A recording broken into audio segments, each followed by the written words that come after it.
बोलो विष्णु भगवान की जय। आपका दिन मंगलमय हो, भगवान सदैव आप पर कृपा बनाए रखें। पौष मास महत्म अध्याय 7। चलो कथा सुनाते हैं। सूची बोले, हे तपोधन, आप लोगों ने जो प्रश्न किया है वही प्रश्न नारद ने नारायण से किया था, सो नारायण ने जो उत्तर दिया वही मैं आप लोगों से कहता हूँ। नारद जी बोले, विष्णु ने अधिमास का अपार दुख निवेदन करके जब मौन धारण किया तब हे बदरीते पुरुषोत्तम ने क्या किया, सो इस समय आप हमसे कहिए। श्री नारायण बोले, हे वत्स, गोलोकनाथ श्री कृष्ण ने विष्णु के प्रति जो कहा वह अत्यंत गुप्त है, परंतु भक्त, आस्तिक, सेवक, दंभरहित अधिकारी पुरुष को कहना चाहिए। अतः मैं सब कहता हूँ, सुनो। यह आख्यान सत्कीर्ति, पुण्य, यश, सुपुत्र का दाता, राजा को वश में करने वाला है और दरिद्रता को नाश करने वाला एवं बड़े पुण्यों से सुनने को मिलता है। जिस प्रकार इसको सुने उसी प्रकार अनन्य भक्ति से सुने हुए कर्मों को करना भी चाहिए। श्री पुरुषोत्तम बोले, हे विष्णु, आपने बड़ा अच्छा किया जो मलमास को लेकर यहाँ आए। इससे आप लोक में कीर्ति पावेंगे। आपने जिसका उद्धार स्वीकार किया उसको हमने ही स्वीकार किया, ऐसा समझें। अतः इसको हम अपने समान सर्वोपरि करेंगे। गुणों से, कीर्ति के अनुभव से, षडैश्वर्य से, पराक्रम से, भक्तों को वर देने से और भी जो मेरे गुण हैं उनसे मैं पुरुषोत्तम जैसे लोक में प्रसिद्ध हूँ। वैसे ही यह मलमास भी लोकों में पुरुषोत्तम करके प्रसिद्ध होगा। मेरे में जितने गुण हैं वे सब आज से मैंने इसे दे दिए। पुरुषोत्तम जो मेरा नाम लोक तथा वेद में प्रसिद्ध है वह भी आपकी प्रसन्नता का अर्थ आज मैंने इसे दे दिया। हे मधुसूदन, आज से मैं इस अधिमास का स्वामी भी हुआ। इसके पुरुषोत्तम इस नाम से सब जगत पवित्र होगा। मेरी समानता पाकर यह अधिमास सब मासों का राजा होगा। यह अधिमास जगत पूज्य एवं जगत से वंदना करवाने के योग्य होगा। इसकी पूजा और व्रत जो करेंगे उनके दुख और दारिद्र्य का नाश होगा।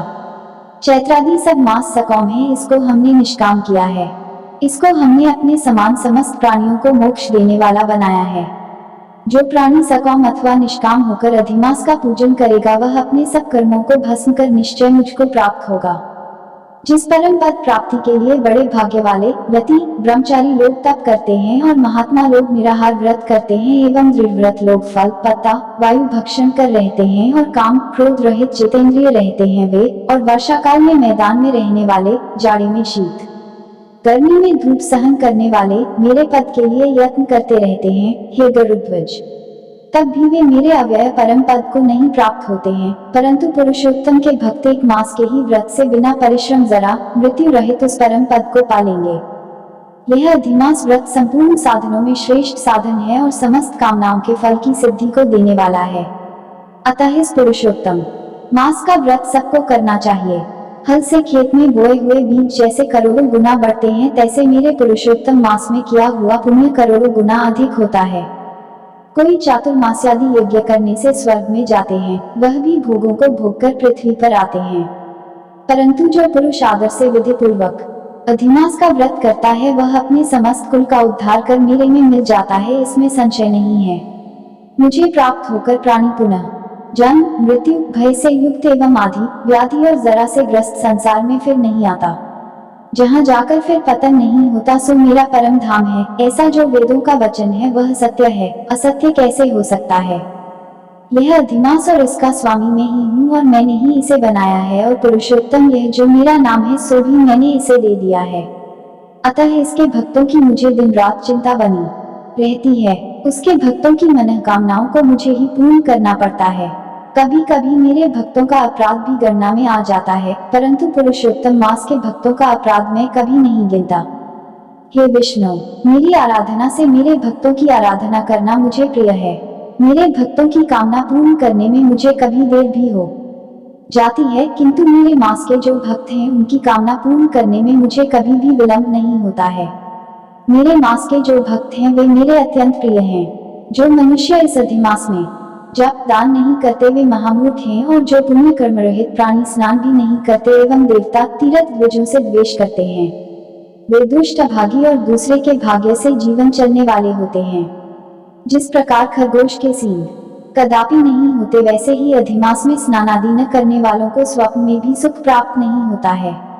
जो मूर्ख मेरे प्रिय मलमास का निरादर करते हैं और मलमास में धर्माचरण नहीं करते वे सर्वदा नरकगामी होते हैं।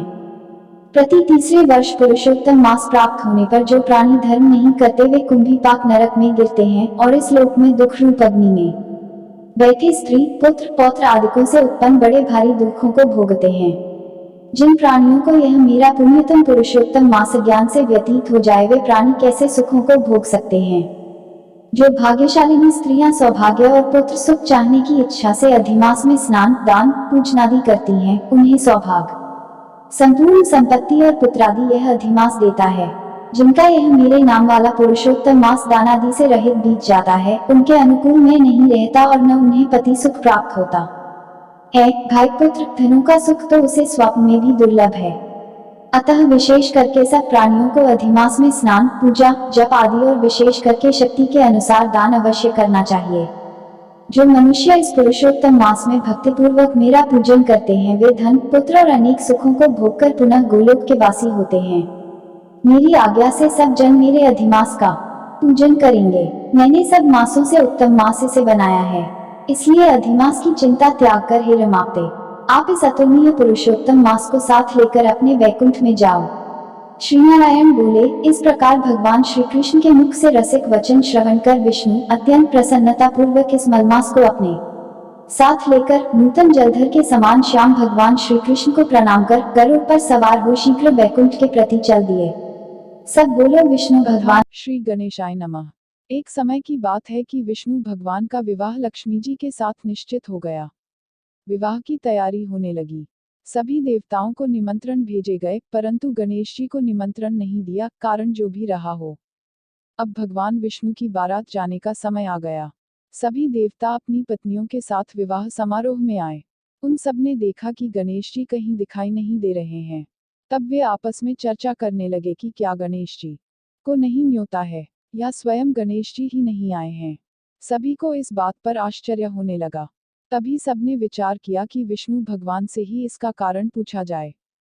विष्णु भगवान से पूछने पर उन्होंने कहा कि हमने गणेश जी के पिता भोलेनाथ महादेव को न्योता भेजा है।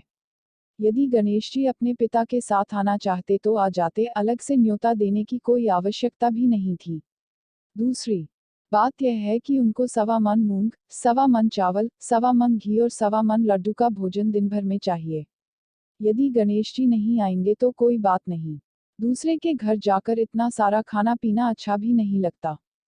इतनी वार्ता कर ही रहे थे कि किसी एक ने सुझाव दिया, यदि गणेश जी आ भी जाएं तो उनको द्वारपाल बनाकर बैठा देंगे कि आप घर की याद रखना। आप तो चूहे पर बैठकर धीरे धीरे चलोगे तो बारात से बहुत पीछे रह जाओगे। यह सुझाव भी सबको पसंद आ गया, तो विष्णु भगवान ने भी अपनी सहमति दे दी। होना क्या था कि इतने में गणेश जी वहां आ पहुंचे और उन्हें समझा बुझाकर घर की रखवाली करने बैठा दिया। बारात चल दी। तब नारद जी ने देखा कि गणेश जी तो दरवाजे पर ही बैठे हुए हैं, तो वे गणेश जी के पास गए और रुकने का कारण पूछा। गणेश जी कहने लगे कि विष्णु भगवान ने मेरा बहुत अपमान किया है। नारद जी ने कहा कि आप अपनी मूषक सेना को आगे भेज दें तो वह रास्ता खोद देगी जिससे उनके वाहन धरती में धंस जाएंगे, तब आपको सम्मानपूर्वक बुलाना पड़ेगा। अब तो गणेश जी ने अपनी मूषक सेना जल्दी से आगे भेज दी और सेना ने जमीन पोली कर दी। जब बारात वहां से निकली तो रथों के पहिए धरती में धंस गए। लाख कोशिश करें परंतु पहिए नहीं निकले। सभी ने अपने अपने उपाय किए, परंतु पहिए तो नहीं निकले, बल्कि जगह जगह से टूट गए। किसी की समझ में नहीं आ रहा था कि अब क्या किया जाए। तब तो नारद जी ने कहा, आप लोगों ने गणेश जी का अपमान करके अच्छा नहीं किया। यदि उन्हें मनाकर लाया जाए तो आपका कार्य सिद्ध हो सकता है और यह संकट टल सकता है। शंकर भगवान ने अपने दूत नंदी को भेजा और वे गणेश जी को लेकर आए। गणेश जी का आदर सम्मान के साथ पूजन किया, तब कहीं रथ के पहिए निकले। अब रथ के पहिए निकल को गए, परंतु वे टूट फूट गए, तो उन्हें सुधारे कौन। पास के खेत में खाती काम कर रहा था, उसे बुलाया गया। खाती अपना कार्य करने के पहले श्री गणेशाय नमः कहकर गणेश जी की वंदना मन ही मन करने लगा। देखते ही देखते खाती ने सभी पहियों को ठीक कर दिया। तब खाती कहने लगा कि हे देवताओं, आपने सर्वप्रथम गणेश जी को नहीं मनाया होगा और नहीं उनकी पूजन की होगी, इसीलिए तो आपके साथ यह संकट आया है। हम तो मूर्ख अज्ञानी हैं, फिर भी पहले गणेश जी को पूजते हैं, उनका ध्यान करते हैं। आप लोग तो देवतागण हैं, फिर भी आप गणेश जी को कैसे भूल गए। अब आप लोग भगवान श्री गणेश जी की जय बोलकर जाएं तो आपके सब काम बन जाएंगे और कोई संकट भी नहीं आएगा। ऐसा कहते हुए बारात वहां से चल दी और विष्णु भगवान का लक्ष्मी जी के साथ विवाह संपन्न करा के सभी सकुशल घर लौट आए। हे गणेश जी महाराज, आपने विष्णु को जैसो कारज सार्यो ऐसो कारज सबको सिद्ध करजो। बोलो गजानन भगवान की जय। सब बोलो विष्णु भगवान की जय। कथा अच्छी लगी हो तो वीडियो को एक लाइक शेयर जरूर करें।